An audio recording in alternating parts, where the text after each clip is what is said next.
Hello friend, আসসালামু আলাইকুম। সবাইকে একটা গুরুত্বপূর্ণ নিউজ দেওয়ার জন্য আসলাম যে আমরা এখানে আছি, আমরা টিম মেম্বার আমাদের শামসুল বরিশালের। তো আমরা একটা গুরুত্বপূর্ণ নিউজ কেউ হচ্ছে আমরা ফেসবুকে লগ ইন করতে পারতেছি না। এটা খুবই দুঃখজনক একটা বিষয়।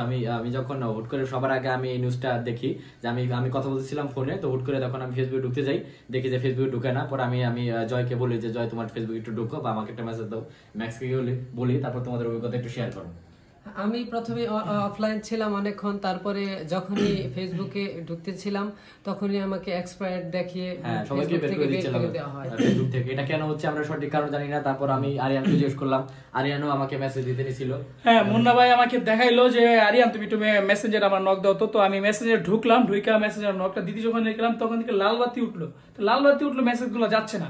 তো হঠাৎ করে কতক্ষণ পরে আমার কি ডাপ করে মেসেঞ্জারটা বাইর করে দিল, তোমার কি মনে হয় এই বিষয়টা কি হইতে পারে? এই বিষয়টা হচ্ছে কি আমার মনে হচ্ছে হতে পারে কোন বাংলাদেশের মামা নাকি কি কথা বলেছিল। আমি মালয়েশিয়ার কথা বললাম, মামা কল দিয়া বলতেছে নাকি আইডি কারো কোন হ্যাকার ট্যাকার আসে নাই, এগুলো নাকি ফেসবুকের থেকে আপডেট দিচ্ছে ফেসবুক। এটা শুনলাম কি এটা কি বাস্তব, আজও কি সত্যি কি বাস্তব নাকি বলতে পারতেছি না। আইডিটা কবে ফিরে আসে আমরা কি জানি না, একটু বলো। হ্যাঁ, তবে আমি যেটা মনে করছি যে হয়তোবা মুকেশ আম্বানির ছেলের বিয়ে খেতে আসছে, বিয়ের দাওয়াত খেতে আসছেন ফেসবুকের জনক মার্ক জুকারবার্গ।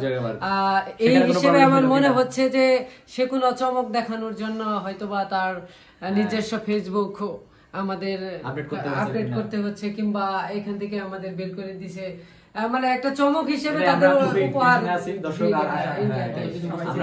আমরা খুবই চিন্তিত, আশা করি আপনারা অনেক চিন্তিত আছেন। এই সমাধান কেউ জানা থাকলে অবশ্যই কমেন্ট করে জানাবেন। এবং আইডি আমরা চাই খুব সবার আইডি ফিরে আসুক খুব দ্রুত, এটাই সবাই দোয়া করবেন আইডি ফিরে আসে। আরেকটা নিউজ শুনলাম যে এই সমস্যাটা সমাধান হতে 2 থেকে 3 দিন সময় লাগবে। আর আপনারা সেই অপেক্ষা থাকেন, ঠিক আমরা সেই অপেক্ষায় আছি ইনশাআল্লাহ।